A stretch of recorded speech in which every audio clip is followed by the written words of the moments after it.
estamos botando nas granjas uma matriz que equivaleria a um carro de Fórmula 1. Um carro de Fórmula 1, para desenvolver aquilo que se espera, tem que ter todas as condições perfeitas, né? A pista, o corpo técnico à disposição a cada instante, sem falar do combustível e etc, etc, mecânica, elétrica, eletrônica, tudo isso. Mas é um carro, né? Anda em 4 rodas. Só que para nós não serve, né? A gente quer andar de A para B, a gente quer carregar pessoas, a gente quer carregar coisas. E acho que é isso que a gente também tem que olhar assim nos suínos, né? A gente não deveria precisar adaptar toda a instalação para essa matriz de alta performance poder mostrar o potencial dela numa granja de resultado econômico.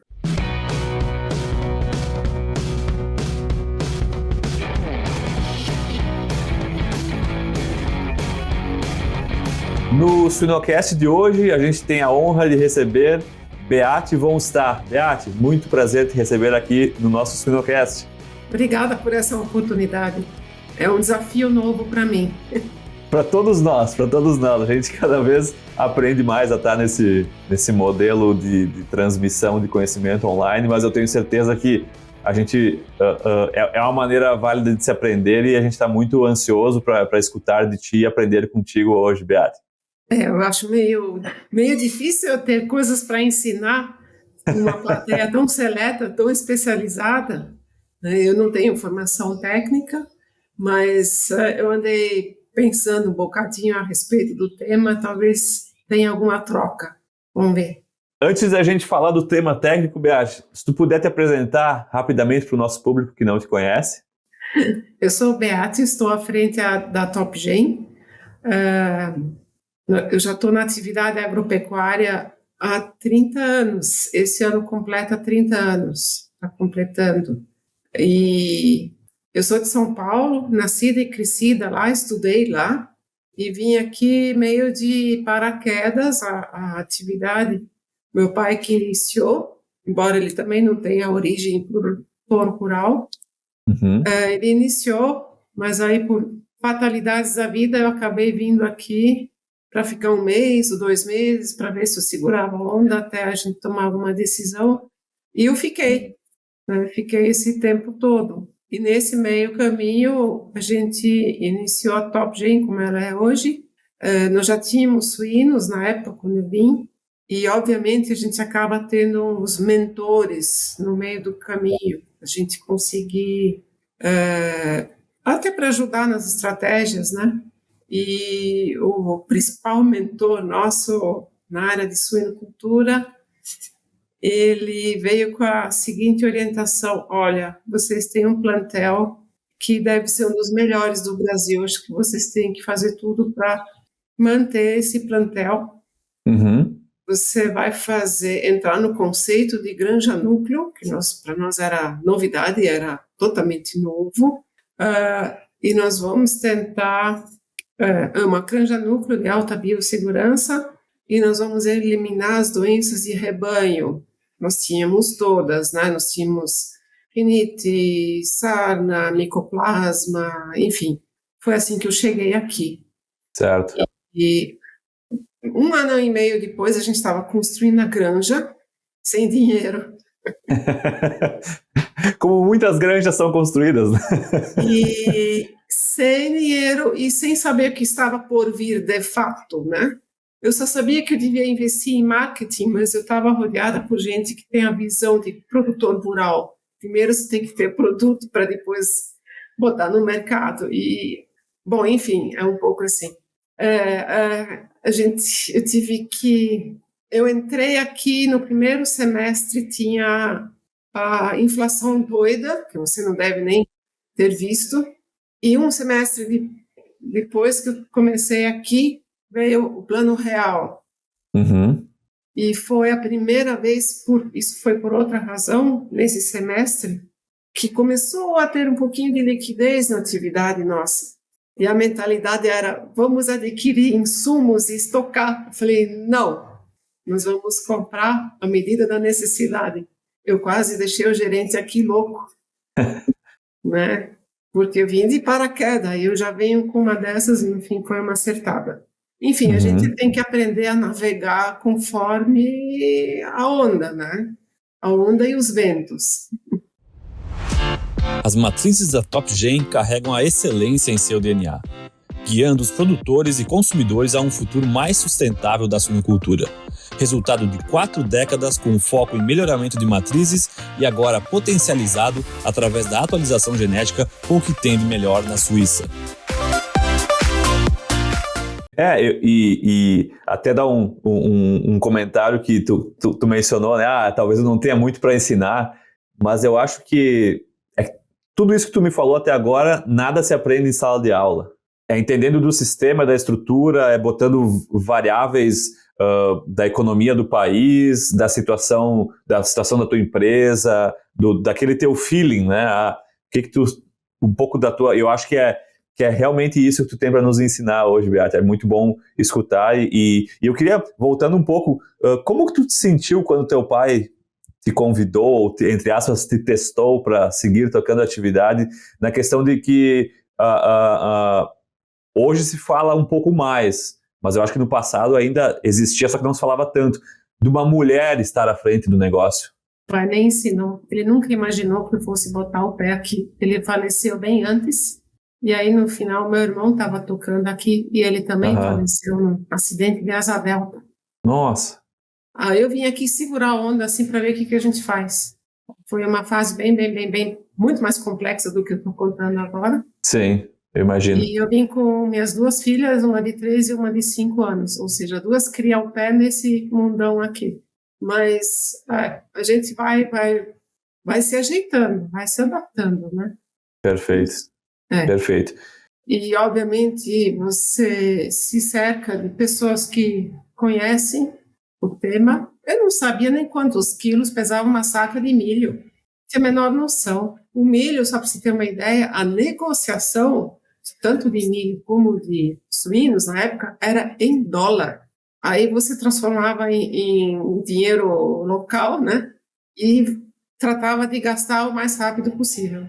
Isso eram os primeiros meses. Uma loucura. Eu imagino. Então, a gente usa um pouquinho de intuição, a gente se cerca de pessoas que podem te ajudar, como esse mentor que eu contei. E por aí vai, né? Sim. Vai aprendendo. E, Beate, como que tu via a matriz suína há 30 anos atrás para a matriz suína que existe no campo hoje? Tipo, qual que é as principais diferenças, assim? O que tu mais aprendeu, assim, comparando elas? O que mais se vê hoje é muito mais produtividade, né? Na época, uma matriz, ela tinha que ter 14 tetas, não, 13, eu acho. Era 13 tetas no máximo. Hoje a gente não tem matriz com menos de 16 no plantel. Isso é uma das maiores diferenças que eu vejo, assim, mas óbvio, tem muitas outras, mas assim, o primeiro impacto é isso. Elas, obviamente, ficaram maiores também, até tivemos que adaptar as gaiolas, acho que muitos, né? E mais. Esse acho que é o principal, visivelmente. Tá? E um pouco sobre o tema que eu quero falar contigo hoje no nosso episódio. Como é que era a mortalidade dessas fêmeas? Olha, agora, lá na época... Não precisa ser um número assim, mas era um problema? Não se falava. Esse problema me ocorreu um dia que eu estava fazendo um curso lá, faz alguns aninhos já, com a Agnes, estava fazendo um curso lá, e aí eu vi nas conversas, falei, não é possível que isso aí seja verdade, né? Quando começaram a citar mortalidade. Mas era a conversa de cafezinho, e essas conversas de cafezinho continuaram até o ano passado, no Congresso de Reprodução Suína, que foi organizado por aquele espanhol, aquele pessoal espanhol, lá em Foz do Iguaçu, foi em março, foi exatamente no ano. E aí apareceram, para mim, pelo menos, em palestras, a primeira vez, muitas palestras sobre essa problemática, né? Ou seja, se estava lá sendo mostrado em palestras, já com bastante informação, né? Bastante dados estatísticos, então é um tema que já está incomodando a havia muito tempo. Sim. Isso. Eu fiquei mais assustada, estou mais assustada com o que eu ouço no mercado, né? Desde a conversa do cafezinho até as palestras, até o que a gente lê do mundo inteiro, não é só o Brasil, né? Sim, sim. Sabe? E é isso. Acho que a gente tem bastante a refletir nesse quesito. E até tu mencionava isso do mundo inteiro, né? Nos Estados Unidos a gente vê desafios ainda maiores, né? Por doenças que tem nos Estados Unidos e não tem no Brasil, e também o número de funcionários, o número de fêmeas atendidas por funcionários é muito maior, então, de certa forma, se espera mais, mas ao mesmo tempo se vê no Brasil mortalidades parecidas, com aí granjas com 12% de mortalidade, 15% em alguns casos extremos, o que é, de certa forma, se a gente conta para alguém que não é da suinocultura, parece inaceitável, né? A gente pensar, uma granja que tem uma granja de 1.000 fêmeas, a cada mês 10 fêmeas morrem, 12% de mortalidade numa granja nesse exemplo. Então é um fator impactante e eu queria que tu também tecesse alguns comentários nesse ponto, assim, como que tu vê o impacto da mortalidade, não só o impacto financeiro, a gente sabe que isso vai acontecer, vai precisar repor, mas como que tu vê o impacto da mortalidade de fêmea hoje e por que tu te surpreendeu quando tu viu naqueles dados estatísticos? Eu me surpreendi porque nós não temos esses dados assim aqui. Isso foi a primeira surpresa. Só que aí você tem que poder comparar com dados que alguém realmente levantou, né? Então, você pode falar. Agora, eu consigo falar a respeito. Isso foi o primeiro. E aí você vai nos porquês todos, né? Tem vários. Eu acho que, assim, dá para sair um pouco do campo prático, dar um pouco, olhar essa coisa toda de uma forma um pouco mais holística. A nossa matriz, ela está sendo desenvolvida, né?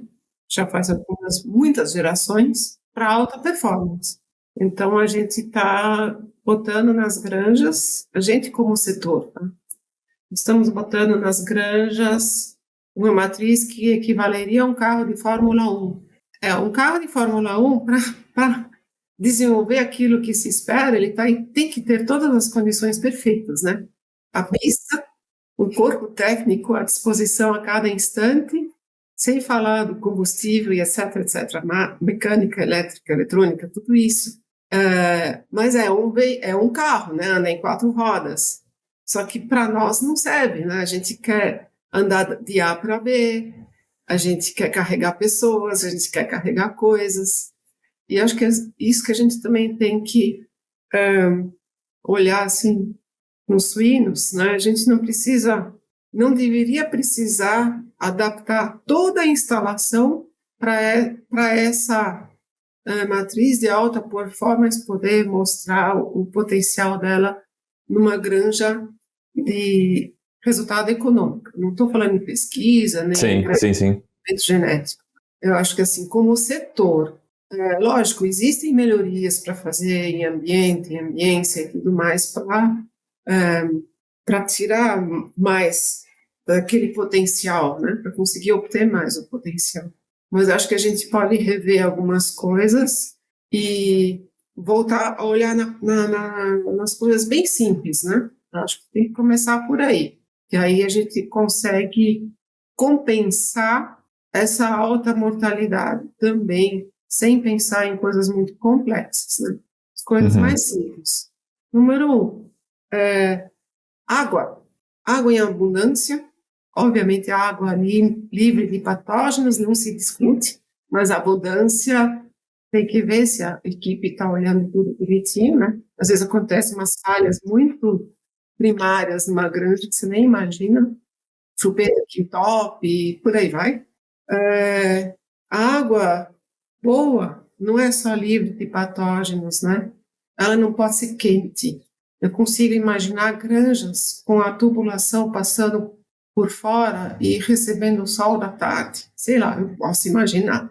Com certeza. Ou caixa d'água de fibra pegando o sol todo, a tarde inteira. Estamos falando do Brasil, não só apenas sul do Claro. Brasil. Uhum. Então, e a temperatura é uma coisa que eu tenho quase certeza que é subestimada. E tem regiões no Brasil que eu com certeza tenho que ficar atento à água salobra. Uhum. Eu já vi isso também. Aí o animal simplesmente não toma água. Então, isso é um dos básicos. O outro é observar os animais. Observar se está mancando, se tá levantando, se está com pelo arrepiado. Essas coisas tão básicas. Isso até está escrito em alguns textos aí. Observar diariamente os animais, se está sobrando ração, né? O comportamento deles. Então, isso são duas coisas muito básicas que eu acho que já poderiam eliminar uma boa parte da mortalidade. Eu concordo. Eu vejo que, Beate, fazendo um comentário aqui nesses dois pontos, às vezes a gente entende que a produção de suínos, ela, entre aspas, ela ela faz parte de uma produção de um alimento, então ela tem uma linha de produção, a gente tem granjas com diversos animais, eu não consigo ter 100% de atenção a todos os animais como se fosse uma granja menor, mas a gente também não pode levar o pé da letra, né? A tratar, eu tenho 100 matrizes aqui numa sala ou em 2 salas, e eu vou tratar todas elas iguais, tratar como um rebanho, não vou olhar individualmente ao animal. Eu lembro uma passagem quando eu fui extensionista, o simples fato da leitoa chegar na sala de parição pela primeira vez na sua vida e não identificar onde está a chupeta, né? Onde está o bebedouro. E aí a gente fica procurando pena e ovo, por que as leitoas estão, as OP1 estão parindo, estão tendo uma performance ruim no parto, não estão comendo, estão dando pouco leite, e às vezes a gente vai a fundo, começa a procurar artigo e ler e estudar, e quando vê, ela não achava, ela demorou para achar o bebedouro e já gerou um impacto. Eu acho que esse é um ponto que a gente tem que ser um pouco mais crítico. A gente tem uma visão de rebanho, mas isso não elimina a nossa visão individual do animal, né? Isso. Aí tem mais um detalhe bem simples, né? Estou falando primeiro as coisas bem básicas, simples, não precisa investir em nada. É o que você já tem, ou deveria ter, né? O outro é o piso molhado, e o piso áspero. Aí eu posso dar um depoimento pessoal. Nós temos orgulho que a qualidade de casco das nossas fêmeas, ele é excepcional. Tem foi feito trabalho sobre isso na USP, por sinal. Ele é um diferencial. Aí nós estávamos com muito problema de infecção urinária. Aí veio alguém de fora. O que estava acontecendo? Elas estavam em cima de piso molhado. Uhum. Aí, bom, o resto não precisa nem contar, né? O casco começou a ficar mole, dava ferimento, doía, elas não levantavam para beber água. Por isso que a observação é muito importante, tudo. E, inclusive, quando a gente levanta os dados sobre a mortalidade de matriz, né, os campeões são infecção urinária e aparelho locomotor, às vezes está prolapso no meio, nem sempre, mas é incrível. Sim. Infecção urinária, muitas vezes, a origem é essa que eu acabei de contar. Coisa muito simples. Não, eu não duvido que seja muitas vezes, né? Então, vai lá 1000 estratégias sanitárias e medicamento e não sei o quê, quando vai lá o básico, o piso está molhado, ou fica constantemente molhado, esse que é o problema. Coisas desse tipo. Depois, essas 3 coisas bem básicas, aí, obviamente, a mais importante depois, acho que é o treinamento, né? A observação, para a pessoa observar, ela tem que ter treinamento. Ela tem que saber identificar por que a porca morreu. Muitos já têm noção, né? A gente vê nas estatísticas aí, morreu de fato desconhecido. Mas eu acho que se no treinamento desperta essa curiosidade, eu acho que você já consegue rastrear por onde começar. a investigar. O outro é o preparo de leitoas. Isso é fundamental para tudo, o preparo. Desde a hora que ela chega, a água que você falou, a qualidade da baia e o primeiro parto, né? Enfim, o score corporal pós-desmame, isso também faz parte do treinamento, observação. E aí, uma outra coisa que eu notei é a palpação. Tem que ser o mínimo possível. E se fizer, a pessoa tem que realmente saber o que está fazendo. Aí volta no treinamento, né? E daí, depois disso, vão as coisas mais complexas, né? Que é a biossegurança, que também animais com problemas respiratórios morrem mais. Ambiência, principalmente temperatura, superlotação. Com superlotação já devia estar no básico, né? De temperatura para granjas novas aqui no Brasil já é uma realidade, mas não para todas. E isso pode ser uma faca de dois gumes, tem que ser muito bem feito, né? Você sabe aí como é que é num país frio. Sim, sim. Então, não, exatamente. Eu prefiro aqui no Brasil a gente ainda não precisar disso. Bom, eu estou no sul do Brasil, né? Não estou no Mato Grosso. Então, mas tem que saber fazer muito bem. Enfim, para dar o ambiente que a nossa Fórmula 1, né, precisa, a nossa máquina de Fórmula 1 precisa. Uhum. Eu fazendo um comentário, quando tu mencionou da preparação de leitoas, isso é um tema que às vezes parece que a gente está sempre chovendo no molhado, porque todo mundo fala que é importante, mas a gente segue tendo os mesmos resultados quando a gente simplesmente trata a leitura de reposição como mais um animal do sistema. A gente fez uma revisão de literatura faz um ano e pouco, e o conhecimento, eu diria que muito do conhecimento já tá bem descrito, já está desenvolvido de como que a gente tem que fazer, só que muitas vezes a gente teve um caso numa consultoria que eu fiz num sistema há pouco tempo, onde foram feitas ações tratando a leitoa como um animal de terminação. Não foi se dado atenção em alguns pontos nutricionais, os animais começaram a ter problema locomotor, algumas fêmeas com fratura, leitoas que estavam prontas para ser iniciado o manejo com o macho, enfim, prejuízo gigantesco aí para o sistema, com mais de 1.000 leitoas. E eu acho que às vezes a gente fica muito naquela de que o que é o retorno sobre o investimento da suinocultura, né? Nem todo o sistema, nem todas as, como eu posso dizer, nem todas as fases de produção vai ser mais leitão, vai ser mais peso, vai ser melhor conversão. A leitoa de reposição, ela fica por várias semanas, dias, meses, dando prejuízo, entre aspas, né? A gente só botou, a gente só investiu para começar a coletar lá na frente. E às vezes a gente acha que momentos de crise, momentos de perdas, a leitoa também é um ponto onde a gente tem que economizar, onde a gente tem que fazer estratégias para, não, vamos ter que reduzir aqui e ali. Só que a gente está preparando uma mãe, né? A gente está preparando uma futura mãe, e se a gente faz aí uma comparação com um ser humano, imagina se a gente, uma família quer crescer, quer ter filhos, e não, vai seguir tudo igual, não tem preparação, não tem nada, e o impacto que isso vai ter na progênie, no caso agora trazendo de volta para o suíno, eu acho que a gente às vezes trata a leitura de reposição como mais um animal do sistema, e não dá um olhar especial para uma fêmea que, se a gente fizer bem, vai nos dar aí 7, 8 partos e enfim, lucro para o sistema.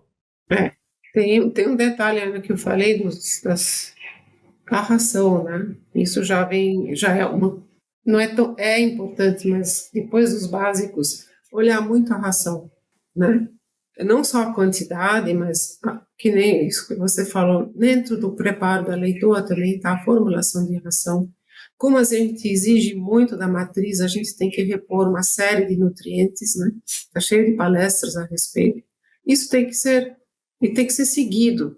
Uhum. Só que tem uma coisa muito mais importante, que eu não sei, isso aí fica difícil cada granja ou cada produtor realmente controlar. É micotoxina. Esse é essa é uma briga, é um inimigo invisível que causa um dano bem maior do que a gente imagina, porque tem toxinas que são cumulativas, né? Você deve saber melhor que eu. Uhum. Sim, sim. Então, a gente sabe, no dia que tem fundo de silo e a comunicação não é bem feita, naquela semana dá um aborto. Aí todo mundo briga. A fábrica de ração diz que não é, a granja diz que é, o gerente diz que não é, e pronto. Exatamente, exatamente. Eu gosto de dizer que a gente tem que dar.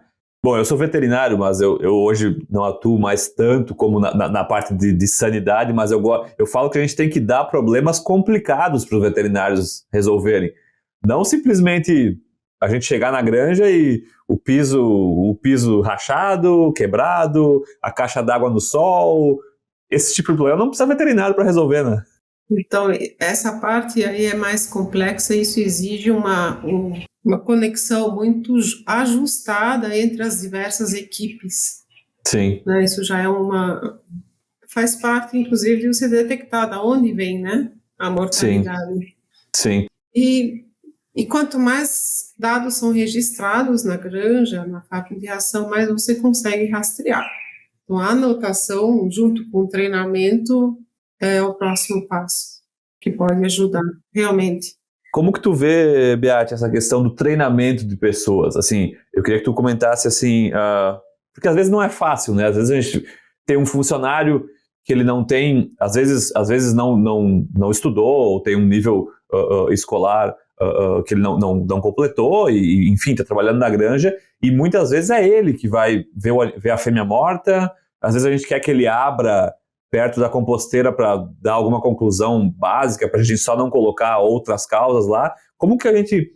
Isso eu falando da mortalidade, mas agora falando da questão de como que a gente treina uma pessoa para identificar uma fêmea que precisa um auxílio a mais, uma ajuda aqui e ali. É complicado? É um desafio.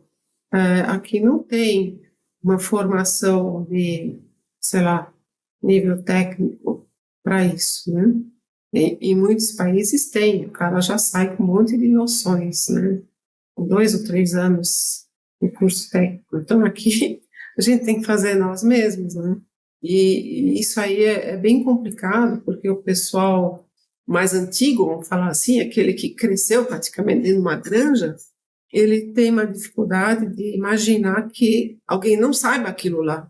Alguém não saiba que o pelo arrepiado significa alguma coisa, ou que enfim, é um monte de coisas que tem que ensinar. As coisas que parecem óbvias para ele, para o recém-ingressado à equipe, não é tão óbvio. Então, isso é um baita de um desafio fazer essa conexão. E é no dia a dia que tem que aprender, é no dia a dia. Né? Você chama alguém para dar uma palestra aqui e ali, mas, na verdade, o ritmo da granja não permite muito tempo. Essa que é a realidade. Né? Às vezes a gente faz isso, mas a mão de obra aqui no Brasil já faz tempo, um custo significativo, né? E tem regiões no Brasil que está muito difícil achar gente para as granjas, né? Sim, Não é mais sim. como antigamente, como há 20 anos. Esse é um ponto que a gente via que se falava mais de que é um problema dos Estados Unidos ou de outros países ter mão de obra, mas eu vejo que se comenta isso, eu vi hoje outros países como México, Colômbia, Chile já tendo esse desafio também, né? Não é uma coisa só de país de primeiro mundo, né? Hoje é aquela questão, eu vejo a pessoa às vezes ela pode ganhar o mesmo salário e ela não quer se sujar, cheirar porco o dia todo, às vezes um trabalho um pouco mais braçal, então é um desafio e não é só de países de primeiro mundo mesmo, como tu mencionou, Beate. Por isso, mais uma vez, que a atenção tem que ser voltada à matriz, porque o funcionário já está lá dentro da granja, assim, tipo, preso, né, de certa forma, ele está lá.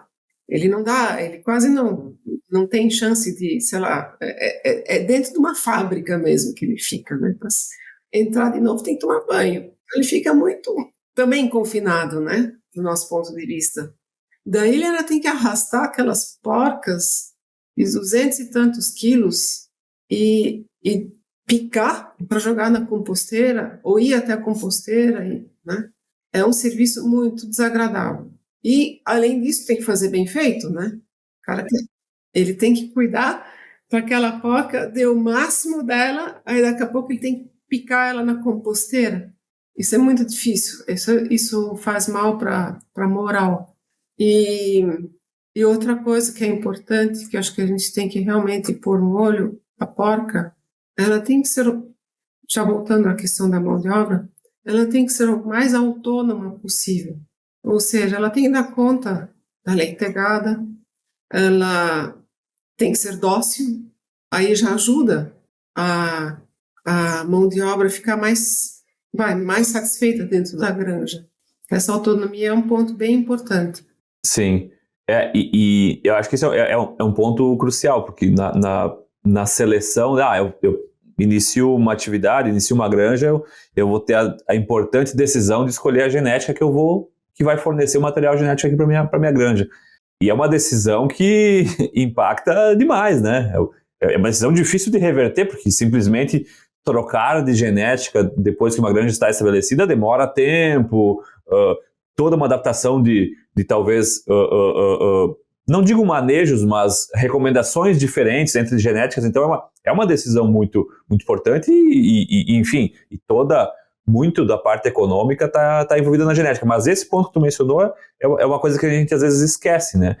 A docilidade da fêmea, a fêmea ser mais autônoma, não ser tão agressiva com a sua prole, ajuda demais nesse ponto do funcionário, né? O funcionário que ele sabe que ele vai ter que, como tu mencionou, carregar a fêmea morta. Às vezes a fêmea morreu no fim de semana, não foi tirada ou não foi vista, a fêmea já está em processo de decomposição, fermentou, está estufada, precisa cortar a fêmea dentro da maternidade. Então é uma coisa muito desagradável. Então esse é um ponto que às vezes a gente esquece na hora de escolher a genética da nossa granja, né? Outra coisa, acho que assim, voltando ao exemplo do carro da Fórmula 1, né, que é performance, é velocidade. E para nós também, essa performance é velocidade de crescimento e quantidade de leitões, né? Mas assim, na hora da decisão, você não consegue fazer essa conta, mas tem que fazer.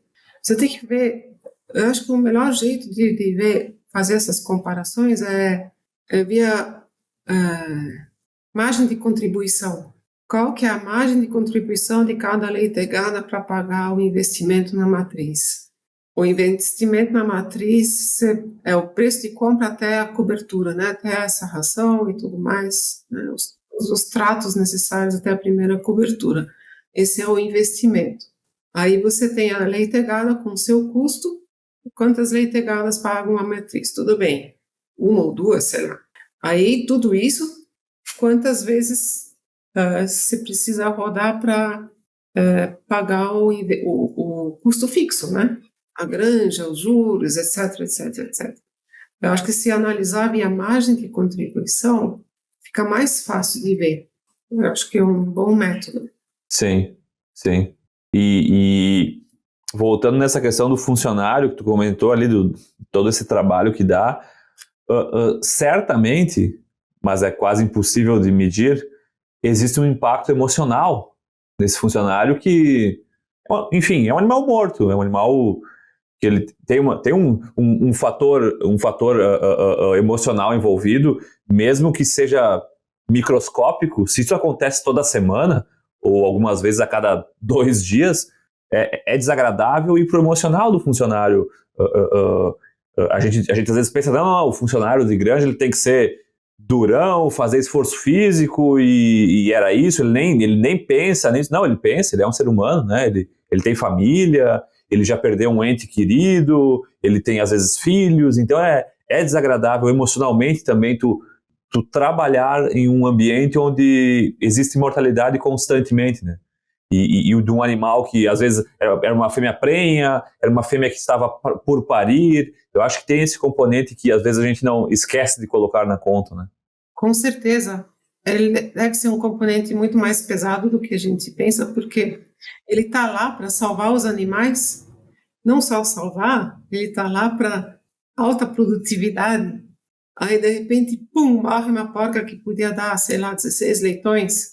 Isso acaba indo para a ficha dele no final das contas, né, de uma forma ou de outra, né? Ele se sente, ele se sente mal, né? Ninguém quer lidar com morte, com perdas, independente se isso afeta a remuneração dele, né? Independente disso.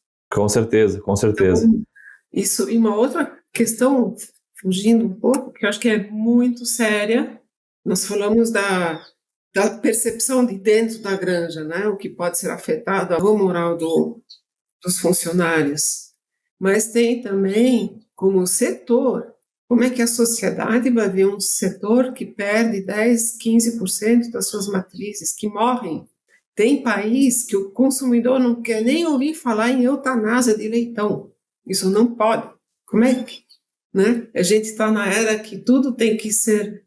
Você tem que ter transparência em tudo para mostrar que você é sustentável econômica, social e ambientalmente. Aí teus animais morrem assim, e você vê isso. E aí quem olha de fora, o setor está vendo isso. Para quem olha de fora, o setor enxerga isso como... para quem olha de fora, ele tem a impressão que o setor acha isso normal, lidar com essa mortalidade. O setor é insensível, mata os animais, e fica essa visão, né? Sem falar de um outro problema. Onde tem matrizes de alta mortalidade, essa alta mortalidade ela continua na granja. Tem trabalho sobre isso, né? Continua na creche, na terminação. Não sei se você viu, mas aquele Jim Long até falou, chega até entre natimortos e todos os outros mortos, chega a dar 30%. Como é que a sociedade vai enxergar isso, que um setor mata 30% dos seus animais? Para mim, esse é o ponto crucial. Esse é o ponto crucial, Beat, porque é nosso papel. É nosso papel. E às vezes a gente entra na briga com um argumento errado. E aqui eu faço até meia culpa, porque às vezes a gente tenta combater o argumento do consumidor, mas ele simplesmente, se ele entende essa realidade de que se tu contar o total de nascidos até o abate, contar aí natimorto, mortalidade de maternidade, creche terminação, dá 30%, às vezes a conta, é o número. É o número. Eu não sei da onde que ele pegou esse número, tá? Se é um número comum ou não, mas num desses relatos dele eu vi esse número. Aí eu peguei os meus... Não, mas não dá, né? O setor não pode continuar com isso. Sim, sim. Eu lembro que, a gente já fez algumas análises assim, por exemplo, vamos supor que, vamos chutar aí um número de 15 nascidos totais. 15 nascidos totais, um natimorto ou 2 natimortos, mais um que morre pré-desmame, mais um que morre na creche, mais um que morre na terminação, desta leitegada já deu 30%. Então a gente está falando que nasce 15 e chega ao abate 10. E algumas vezes, se a gente tiver algum percalço ali de uma hérnia, de um animal que tem uma fratura ou está mancando, ele nem chega a ser de valor cheio no frigorífico, né?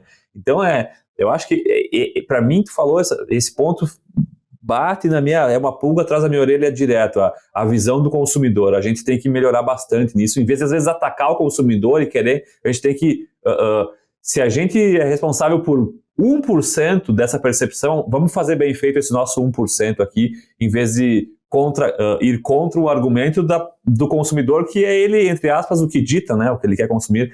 Nos Estados Unidos a gente tem um problema muito grande, entre aspas, que as demandas vêm muito da Califórnia, que é um estado que não produz suínos, mas come muito suíno.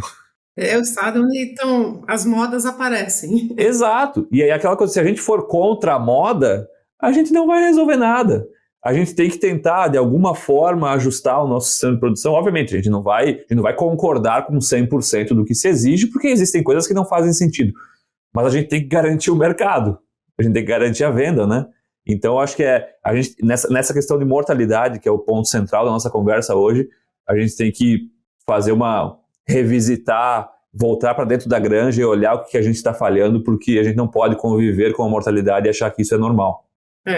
Eu realmente estou convicta que se a gente cuidar desse básico e logo na sequência o treinamento, né, Uhum. a gente chega lá. O básico é fácil, Aham, o aham. básico é o básico. Esse é tranquilo. E o treinamento tem suas dificuldades aí, né, que a gente já falou. E outra, né, a suinocultura está saindo de 2 anos de margem inexistente. Inexistente, exato. Então, realmente, não sobra para quem tá vivo ainda, cuidar do básico. O resto a gente vai vendo com calma, né? A gente não pode esquecer que esse nosso setor, né? Não estou falando de nichos, tá? O nosso setor suinícola, ele produz um produto comoditizado, é uma commodity. O único meio a única forma de você melhorar a tua renda como commodity é baixar o custo. E eu fiz umas comparações aí, se você reduz a mortalidade, em 50% das matrizes e na creche, teu custo operacional pode cair 2%. E se você fala num setor que está sem imagem, 2% é muito. No É custo, muito, é muito. E muitas vezes essas mortalidades que tu vai reduzir, as ações quase não custam nada. se forem essas ações, não, né? Essas ações básicas, né? Claro, falando de mortalidades, entre aspas, mais banais, né? Não um surto de uma doença que às vezes a gente não tem tanto controle assim, né? Beate, tu mencionou essa questão de que viemos de 2 anos aí de quase margem negativa, vamos dizer assim, mas a nossa conversa pré-podcast, tu comentou que a empresa hoje que tu está à frente já há bastante tempo passou por vários momentos assim de crises e pelo mercado, né? A suinocultura tem crises, de certa forma, cíclicas, né? Como que se sobrevive? Como que uma empresa de genética sobrevive por esses mares difíceis de navegar? Genética especificamente é difícil. Mas, assim, a primeira coisa é não fazer loucura.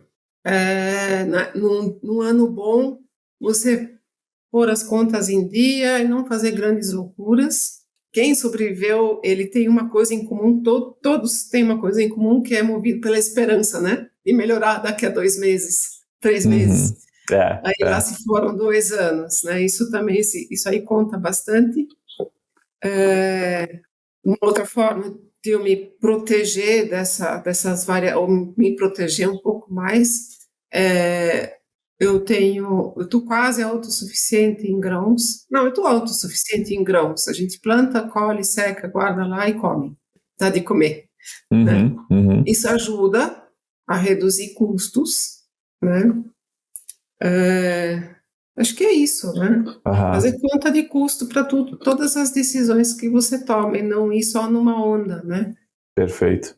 Eu acho que isso é uma recomendação para qualquer empresa do nosso nicho, às vezes até não do nosso nicho, né? Eu acho que esse é um ponto importante, porque esse não fazer loucuras é crucial, né? Porque já existiram anos de bom lucro para a produção, ou para uma empresa que nem seja de produção, e que às vezes o que a gente faz com esse dinheiro quando a gente ganha o dinheiro, né?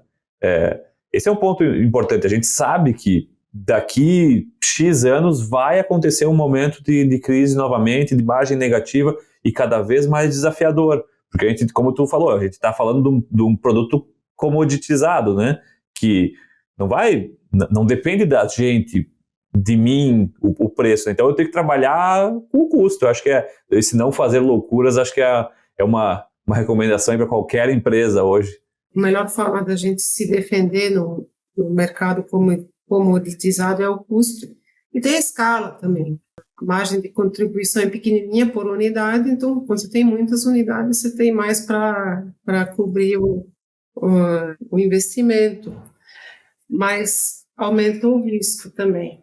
Eu acho que assim um livro que dá um bom insight nisso é o Antifrágil, mas a escala é muito mais arriscada, né? Porque você gera uma concentração.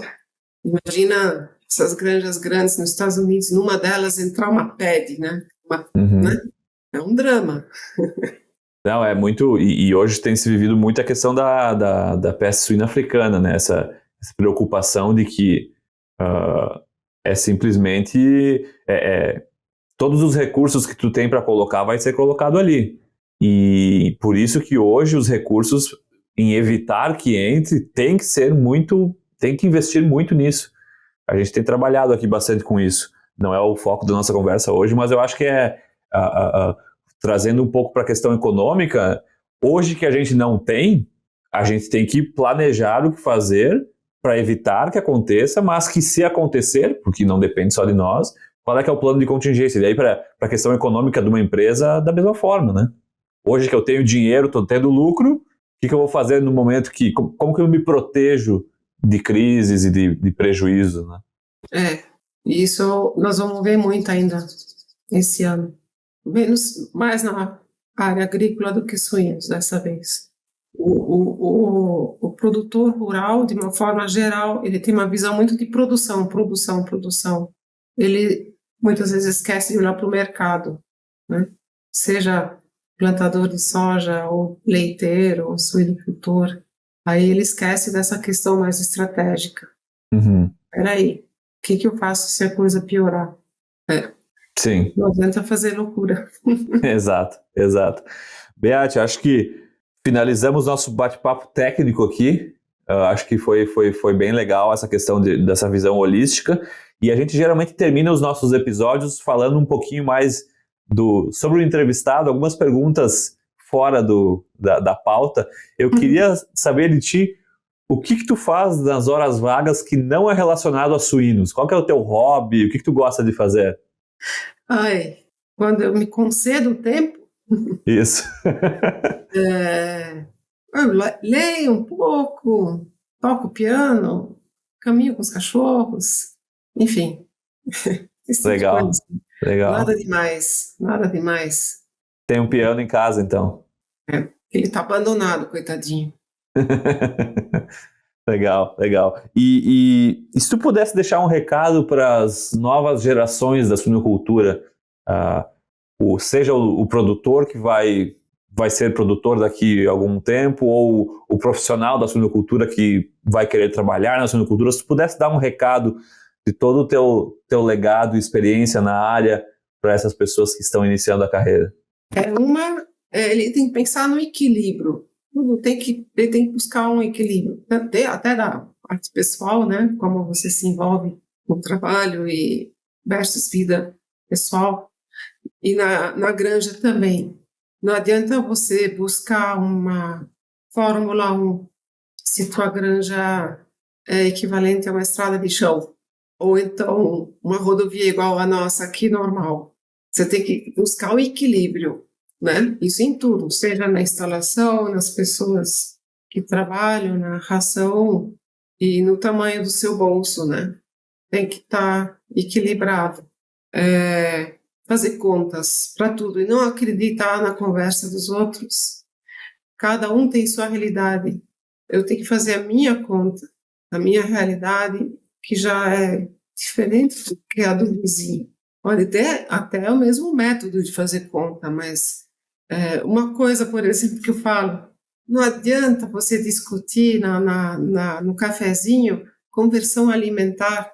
Como é que você tem que fazer 1000 perguntas para poder comparar a conversão alimentar, né? Uma delas aqui, custo. Qual que é o custo do quilo produzido com essa conversão, né?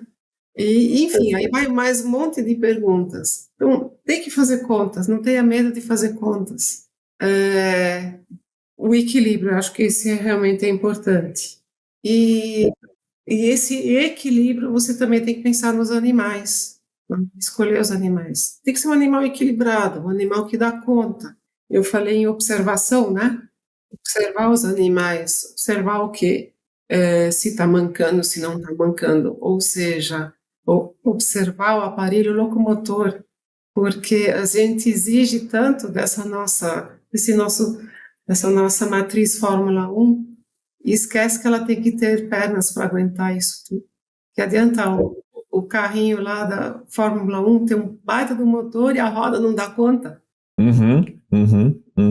Agora, generalizando, vendo de uma forma mais ampla o equilíbrio, fazer conta e, especificamente para os animais, não esquecer de olhar a parte física, a conformação, que isso vai trazer bastante resultado. Perfeito. E a última, Beate. Existe alguma coisa na tua vida que tu quer fazer e que tu nunca fez? Ah, meu Deus do céu, surfar. Surfar. Não, eu fiz já surfei. Que eu Já gostaria surfou? de continuar a surfar, sim. Ah, que legal. Que eu gostaria de fazer que eu nunca fiz? Caramba, tá difícil, hein? Andar a cavalo na Islândia Ó. ou em Montana, aí mais perto. Aham, aham. Ah, é bonito, Montana é bonito. Bom, não me ocorre nada nesse momento. Não, mas já foram 2 ótimas respostas. Gostei bastante. Beate von Star, foi realmente um prazer te receber. Muito bom te escutar, falar sobre suínos, empresas, carreiras, futuro. Acho que quem nos escutou foi agraciado aí com um belo bate-papo. Muito obrigado novamente por participar do Suinocast, Beate. Tá, obrigada.